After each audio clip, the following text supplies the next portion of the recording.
ഓ Nishu, seriously ചോദിക്കുക. ഇന്നലെ നമ്മുടെ കൂടെ ഉണ്ടായിരുന്ന ഇവയും നീയും എന്തായിരുന്നു സംസാരിച്ചോണ്ടിരുന്നത്? ഏ ഞാൻ വരുമ്പോൾ ഇവ നല്ല ദേഷ്യത്തിലായിരുന്നല്ലോ. അലി നേരം വെളുത്തപ്പം മുതൽ തുടങ്ങിക്ക്. ഇവ ശരിക്ക് നിഷുവിൻ്റെ ആരാണ് എന്നും അവരിന്നലെ എന്തായിരുന്നു സംസാരിച്ചിരുന്നത് എന്നും ചോദിച്ചു നിഷുവിൻ്റെ പിറകെ നടക്കാൻ. അവളാണ് ഞാൻ പറയാറുള്ള, ഞാൻ പ്രണയം നടിച്ച് ആസയെക്കുറിച്ച് അറിയാൻ ശ്രമിക്കുന്ന പെണ്ണ്. നിങ്ങളെ പുറമേ കാണുന്ന പോലെയൊന്നുമല്ല അവൾ. ആസാസ് കമ്പനീസ് നോക്കി നടത്തുന്നത് അവളാണ്. അതുപോലെ ആസയെ ഞങ്ങൾ ഏൽപ്പിക്കുന്ന കേസുകളൊക്കെ ഇവൻ്റെ അടുത്തേക്കാണ് പോകുന്നത്. സോ അവൾക്ക് ആസയെക്കുറിച്ച് നന്നായിട്ട് അറിയാം. ബട്ട് അവൾ അത് പറയില്ല. ഞാൻ എന്തൊക്കെ കാണിച്ചു കൂട്ടിയിട്ടും എത്രയൊക്കെ ആ കുരുപ്പിന് സോപ്പിട്ടിട്ടും അവൾ അതിലൊന്നും വീഴുന്നില്ല. ആസയെക്കുറിച്ചറിയാൻ അവളിൽ നിന്ന് കഴിയുമെന്ന ഒരു വിശ്വാസം ഉണ്ടായിരുന്നു. അതിപ്പോൾ ഇല്ലാതായി. അവൾ പഠിച്ച കള്ളിയാ. ആസയെക്കുറിച്ച് ചോദിക്കുമ്പോഴേക്കും എന്നോട് വഴക്കിട്ട് അവൾ മുങ്ങും. നിനക്ക് വട്ടാണ്. ഈ ആസയെ കണ്ടുപിടിച്ചിട്ട് നിനക്ക് എന്തുണ്ട കിട്ടാനാണ്? നിങ്ങൾ ഈ കേരള പോലീസിന് കഴിയാത്തതൊക്കെ ആസ കണ്ടുപിടിച്ച് തരുന്നില്ലേ? നീ അതൊക്കെ വിട്ടേ, നമുക്ക് ജോഗിങ്ങിന് പോവാനിറങ്ങാം. ഇല്ലേ ഷാ വന്ന് നമ്മളെ പഞ്ഞിക്കിടും. അലി പറഞ്ഞതിന് യോജിച്ചുകൊണ്ട് നിഷുവും അലിയും താഴേക്കിറങ്ങിയതും അവരെയും കാത്തുന്ന പോലെ ഷാ അവിടെ നിൽക്കുന്നുണ്ടായിരുന്നു. പതിവ് പോലെ തന്നെ അവർ ജോഗിങ്ങിന് ഇറങ്ങിയതും പാതി വഴിയിൽ വെച്ച് അവർ നെജയെ കണ്ടു. അവൾ ഷാനോട് ഒലിപ്പിച്ചു വന്നതും ഷാ കലിപ്പിട്ട് അവിടുന്ന് പോയി. മമ്മ, ഞങ്ങൾ ഇറങ്ങുവാണേ. ഇതിൽ സിറ്റ് ഔട്ടിൽ നിന്ന് വിളിച്ചു പറഞ്ഞത് കളിക്ക് ഫാത്തിമ അങ്ങോട്ടേക്ക് വന്നു.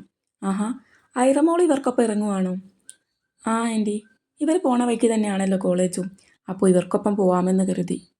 എന്തിനാ എൻ്റെ കൊച്ചെ നീ കഷ്ടപ്പെട്ട് ബസ്സിൽ തൂങ്ങി പിടിച്ചു പോണേ? ഏതായാലും ഷാ ഒറ്റയ്ക്ക് ബൈക്കിൽ കോളേജ് വരെ ഉണ്ടാവും. അവരെ കൂടെ അങ്ങ് പോയാൽ പോരെ? അത് പിന്നെ ആൻറ്റി, അയറ് നിന്ന് തപ്പിക്കളിക്കുവാണ്. അവൻ്റെ കൂടെ കോളേജ് പോയാൽ പിന്നെ പറയേ വേണ്ട. എല്ലാവരും കൂടി നിങ്ങൾ സെറ്റായി എന്ന് ചോദിച്ചു പിറകെ വരും. ആ, മമ്മ പറഞ്ഞതിൽ കാര്യമുണ്ട്. നീ എൻ്റെ ഒപ്പം പോരും. ഏതായാലും പെട്രോൾ കത്തിച്ച് കോളേജ് വരെ ഞാൻ പോകുന്നുണ്ട്. അപ്പോൾ എൻ്റെ കൂടെ കയറാൻ നിനക്ക്? ഫാത്തിമ കാണാതെ അയറയെ നോക്കി സൈറ്റ് അടിച്ചുകൊണ്ട് ഷാ മുറ്റത്തേക്ക് ഇറങ്ങി. അപ്പോൾ ഞങ്ങൾ ബസ് തിക്കി പിടിച്ച് അല്ലേ പോകുന്നത്? ചിന്നു കണ്ണുരുട്ടി ഫാത്തിമയെയും ഷാനെയും നോക്കി. നിങ്ങൾ അതിന് എൻ്റെ കോളേജിലല്ലല്ലോ.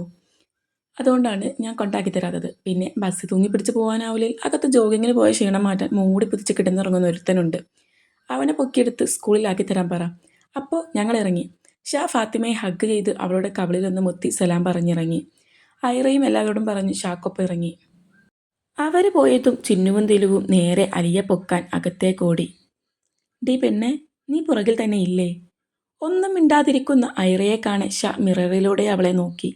അവൻ്റെ ചോദ്യത്തിന് അവളൊന്ന് മൂളിയത് കാണെ ഷാ ബൈക്ക് സൈഡിലേക്ക് ഒതുക്കി നിർത്തി. എന്തേ നിർത്തിയേ? നീ ഒന്നും മിണ്ടാഞ്ഞിട്ട് എനിക്കെന്തോ ഞാൻ നിൻ്റെ ഡ്രൈവറായി നിൻ്റെ ഒപ്പം വരുന്ന പോലെ ഫീൽ ചെയ്യാം.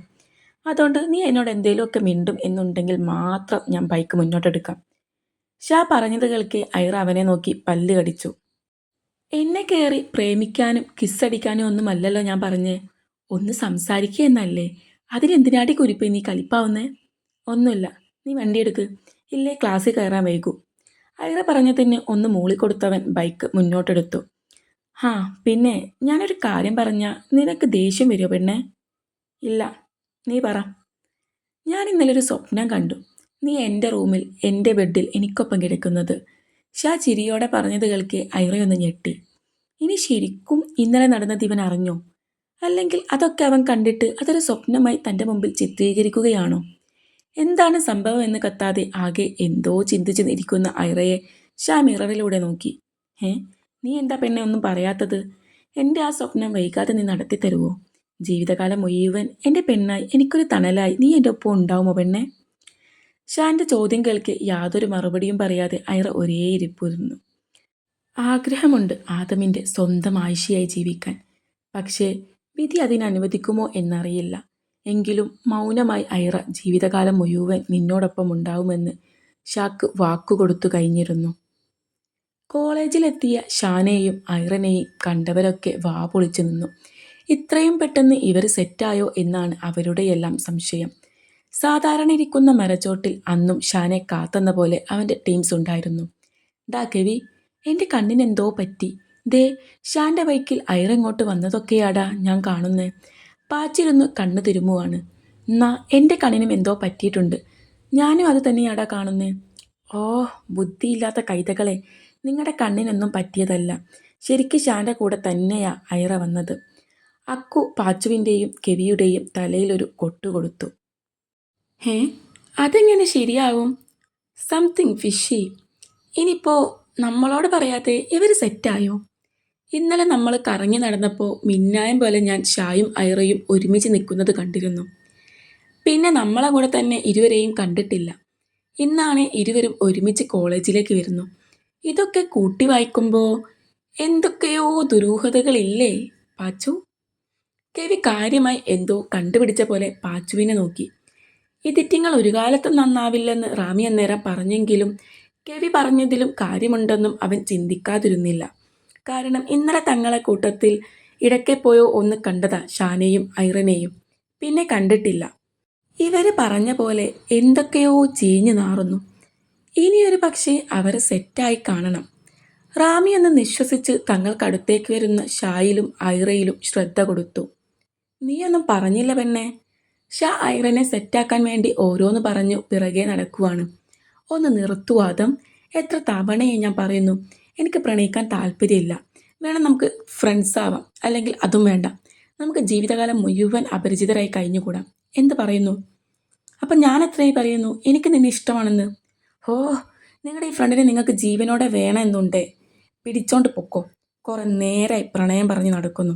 ഷാനെ കൊല്ലിക്ക് പിടിക്കാൻ പോയ ഐറ പെട്ടെന്ന് കൈ പിൻവലിച്ചു അവൻ്റെ ഫ്രണ്ട്സിനെ നോക്കി.